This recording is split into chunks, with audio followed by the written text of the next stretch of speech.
কালাকাঁদ খেতে আমরা সবাই ভালোবাসি, আর তা যদি আম দিয়ে বানানো হয় তাহলে তার স্বাদ আরও বেড়ে যায়।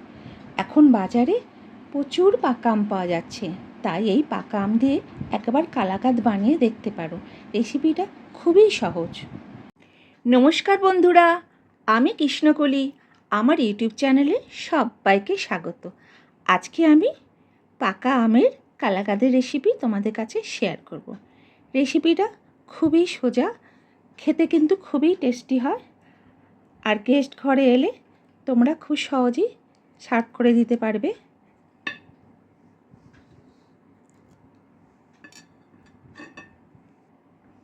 ভিডিওটা শেষ পর্যন্ত দেখার জন্য অনুরোধ রইল, আশা করি ভালো লাগবে।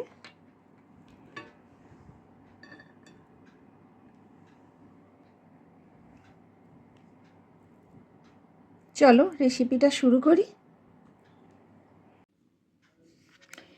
পাকা আমের কালাকাঁদ বানানোর জন্য আমি এখানে দুটো মাঝারি সাইজের হিমসাগর আম নিয়েছি। আম দুটোর কোয়ালিটি ভালো হতে হবে এবং মিষ্টি হতে হবে। আম দুটো আমি ধুয়ে নিয়ে চলে এসেছি। এবারে খোসা ছাড়িয়ে আমি কেটে নিয়ে আসছি। আমটা আমি কেটে নিয়েছি ছোট ছোট পিস করে। এবারে আমি এটা মিক্সিতে পেস্ট করে নেব। আমটা আমি মিক্সি জারের মধ্যে দিয়ে দিচ্ছি, পুরোটাই দিয়ে দেবো আমি।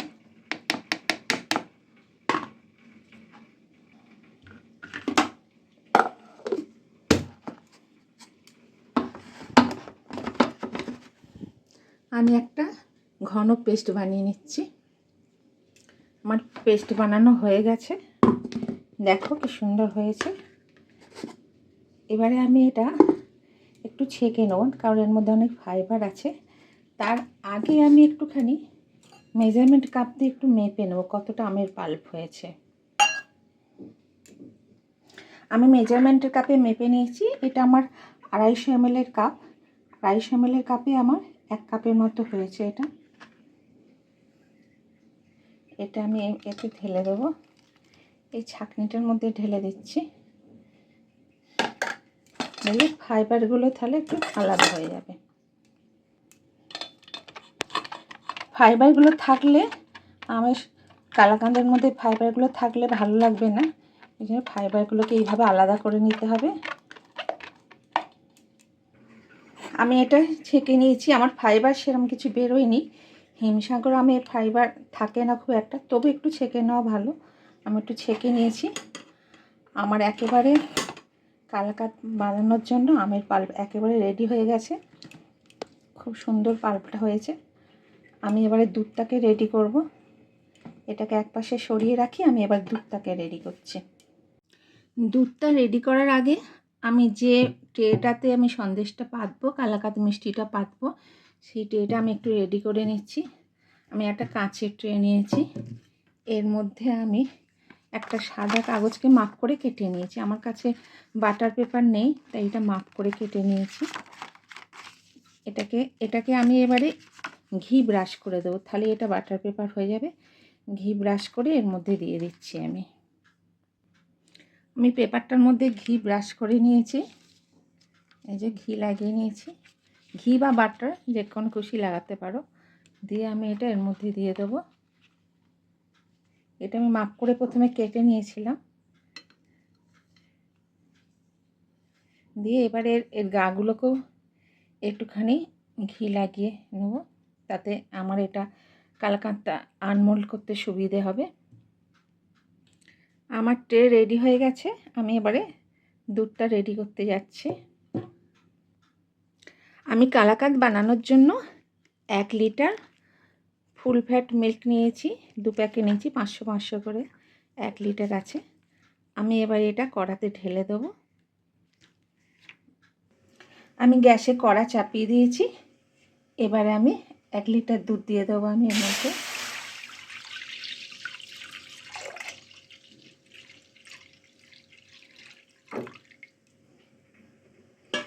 দুধটাকে আমি একটুখানি 2 মিনিটের মতো ফুটিয়ে নেব। আমি 2-3 মিনিট ফুটিয়ে নেব। তোমরা গরুর দুধও ব্যবহার করতে পারো, আমি ফুল ফ্যাট মিল্ক নিয়েছি। এটা একটু ফুটে আসুক, ফুটে আসলে আমি এর মধ্যে আমের পাল্পটা দিয়ে দেবো। দুধটা ফুটতে ফুটতে আমি কিছু পেস্তা আর আমন্ড, কিছু ড্রাই ফ্রুট আমি কুচি করে রাখি সন্দেশের ওপরে দেবো বলে, আমি এগুলোকে আগে কুচি করে নেব। আমার দুধটা ফুটে উঠেছে, আমি 2-3 মিনিট ধরে দুধটা ফুটিয়ে নিয়েছি। আমি এর মধ্যে আমের পাল্পটা দিয়ে দেব।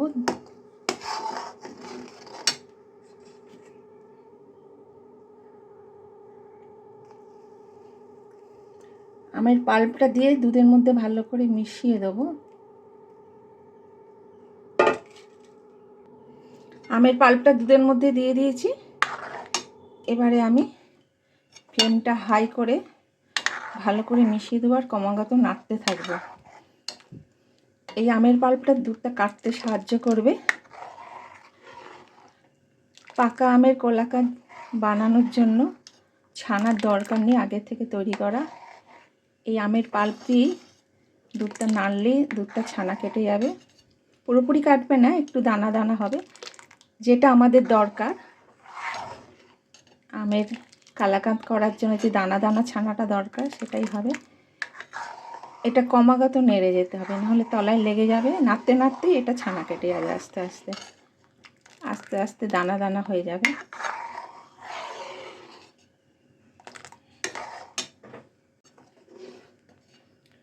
দুধটা কাটতে শুরু করেছে, দেখো দুধটা ছানা কাটতে শুরু করেছে। এটা কিন্তু নেড়েই যেতে হবে।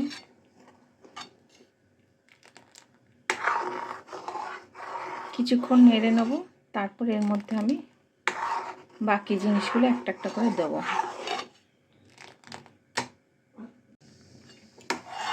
প্রত্যেকবারই নাড়তে নাড়তে কিন্তু কড়ার সাইডগুলো একটুখানি চেঁচে চেঁচে নিতে হবে, নাহলে এগুলো লেগে যাবে।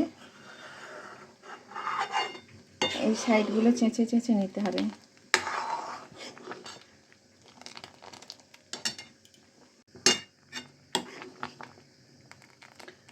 আমি এই দুধের মধ্যে কোনো এলাচ বা কোনো ম্যাঙ্গো এসেন্স বা কোনো কালার আমি কিচ্ছু দেবো না। আমেরই একটা সুন্দর কালার আছে, এসেন্সও আছে, তাতেই এটা খেতে ভালো লাগবে। এটা আরও কিছুক্ষণ ফুটবে, এখন অনেকক্ষণ ফুটবে এটা। আমি এতে এখন চিনি দিয়ে দেবো।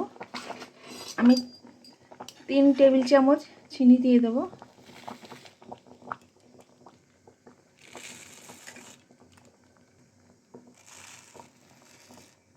তিন টেবিল চামচ চিনি দিয়ে দিলাম, দিয়ে আরও ফোটাতে থাকবো।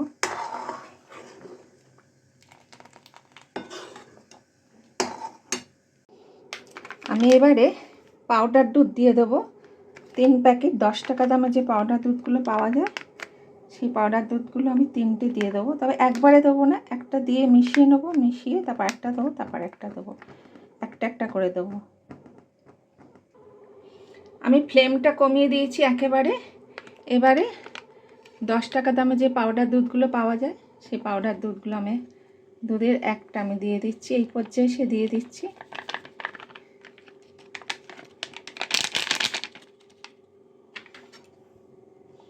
এটা লো ফ্লেমেই ভালো করে মিশিয়ে নেব। মিশিয়ে নিয়ে তারপরে ফ্লেমটা হাই করে একটু ফুটবে, তারপরে আবার পরেরটা দেবো। এই পাউডার দুধটা দেওয়ার কারণে কালাকাঁদের টেস্টটাও ভালো হবে আর স্ট্রাকচারটাও ভালো হবে, বাইন্ডিংয়ে সাহায্য করবে এটা। আমি ফ্লেমটা আবার হাই করে দিয়েছি, পাউডার দুধটা মিশিয়ে নিয়ে 1 প্যাকেট দিয়েছি, আর একটু ফুটতে দিয়েছি। এখন খুবই ছিটকে ছিটকে পড়ছে, একটু সাবধানে ফোটাতে হবে। আর একটু ফুটে গেলে আর 1 প্যাকেট দেবো।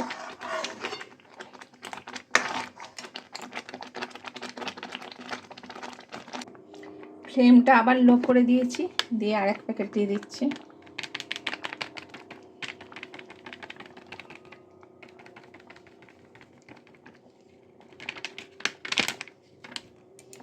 এটাকে মিশিয়ে দেবো, মিশিয়ে আবার হাই ফ্লেমে দিয়ে দেবো।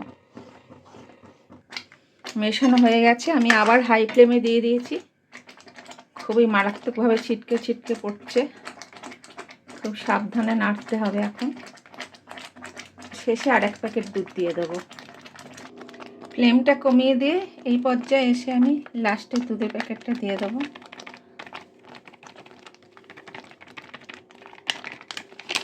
ব্যাস মিশিয়ে দেবো। এত ছিটকে পড়ছে, আমাকে নিজেকে সেভ করার জন্য এইটাকে চাপা দিয়ে আমাকে করতে হচ্ছে। এটাকে আমি মিশিয়ে দেবো,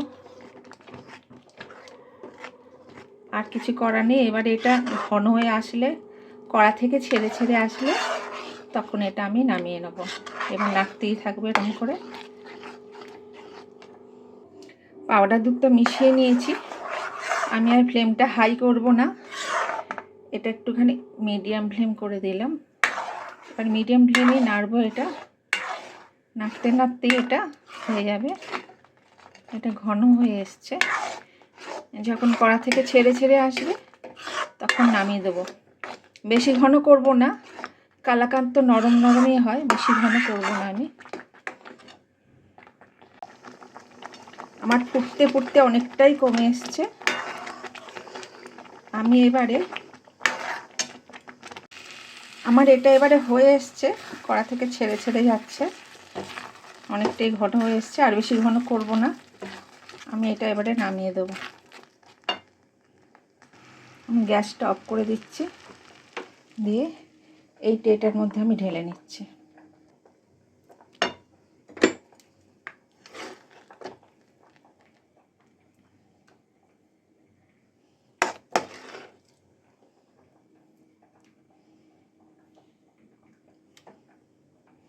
আমি এই ট্রেটার মধ্যে সমান করে ঢেলে দিয়েছি, একটু একটু ট্যাপ ট্যাপ করে দিয়েছি।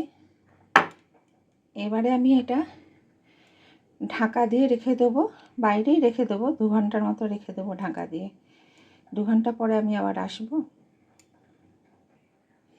আমি ওপরে একটা প্লেট ঢাকা দিয়ে দিচ্ছি, নাহলে ওপরটা বেশি শুকনো হয়ে যাবে। এই ঢাকা দিয়ে রাখলাম, আমি 2 ঘন্টা পরে আসবো। আমি 2 ঘন্টা পরে ফিরে এলাম। এটা ঠান্ডা হয়ে গেছে, দেখো এটা সেটও হয়ে গেছে। এবারে এই ছুরির সাহায্যে আমি সাইডগুলো একটু আনমোল্ড করে দেবো, তাহলে এটা খুলে আসতে সাহায্য করবে। একটু একটু করে আনমোল্ড করে দেবো।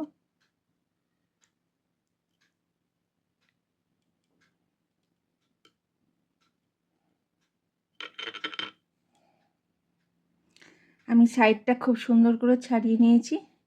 এটা ছাড়িয়ে না নিলে কিন্তু আনমোল্ড করা যাবে না। আমি এর ওপরে একটা থালা করে দেবো, এটা দিয়ে দেবো, এটা আবার উবুড় করে দেবো। থালাটা উবুড় করে দিয়েছি, উবুড় করে একটু ট্যাপ ট্যাপ করে দিলাম। এটা নিচে পড়ে গেছে, এবারে এটা তুলে দেবো, সোজা করে দেবো। এবারে এটা নিচে ছেড়ে এসেছে, এবারে আমি এই পেপারটা তুলে ফেলে দেবো। এটা আস্তে করে তুলে ফেলতে হবে। এই যে পেপারটা আমি আস্তে আস্তে, খুব সাবধানে আস্তে আস্তে তুলে ফেলে দিচ্ছি। এটা, এই যে পেপারটা আমি তুলে ফেলে দিলাম। এবারে এটাকে আমি চোখো চোখো করে আমি একটু স্লাইস করে কেটে নেব। মিষ্টির দোকানে মিষ্টির মতো করে আমি স্লাইস করে কেটে নিচ্ছি। আমি এটার সাহায্যে কেটে নিচ্ছি।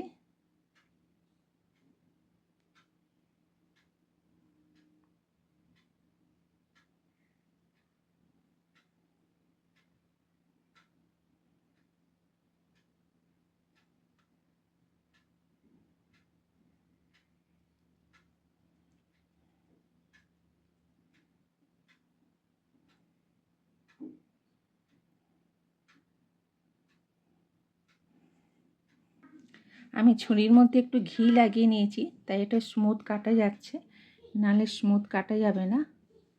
আমি আবার আড়াআড়ি করে কেটে নেব।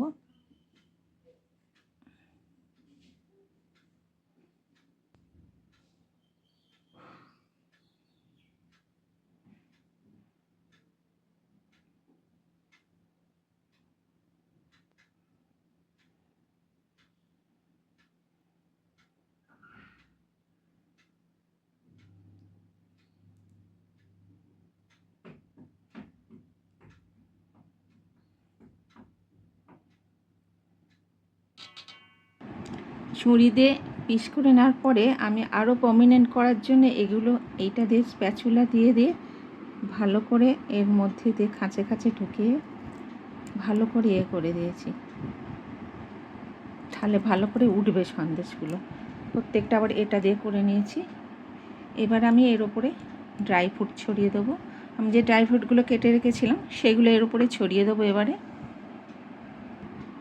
আমি এই ড্রাই ফ্রুটগুলো ছুরি দিয়ে কেটেছিলাম কুচি কুচি করে, এগুলো আমি এর উপরে ছড়িয়ে দেবো।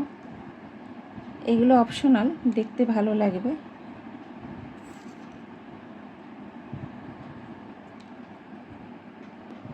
আমি সব ড্রাই ফ্রুটগুলো ছড়িয়ে দিয়েছি। এবারে আমি প্লেটে সার্ভ করে দেব। এই প্লেটটার মধ্যে আমি সার্ভ করে দেব। খুব সুন্দর হয়েছে। আমি এবারে মিষ্টিটা প্লেটের মধ্যে সার্ভ করে দিচ্ছি। খুব নরম আছে, সাবধানে আস্তে আস্তে করে তুলতে হবে।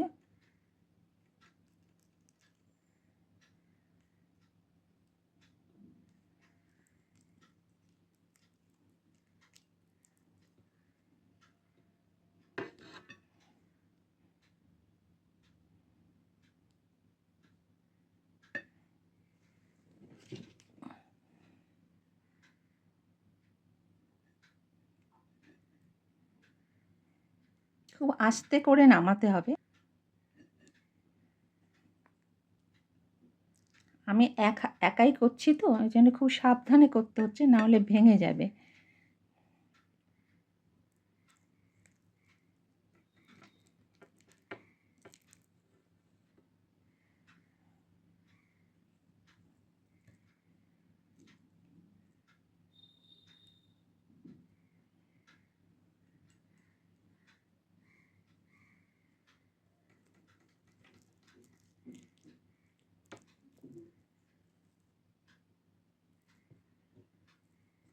খুব আস্তে আস্তে সাবধানে এগুলোকে নামাতে হবে।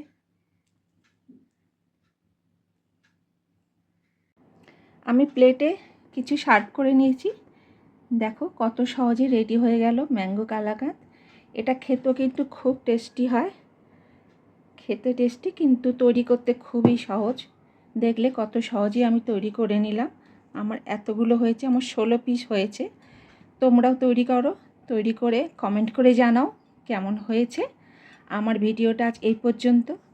যদি তোমাদের ভালো লাগে তাহলে লাইক শেয়ার করে দেবে, আর আমার চ্যানেলে যদি নতুন বন্ধু হও তবে চ্যানেলটা সাবস্ক্রাইব করে দেবে। আজকের মতো এই পর্যন্ত, আবার দেখাবে অন্য কোনো ভিডিওতে। ততক্ষণের জন্য বিদায় নিচ্ছি।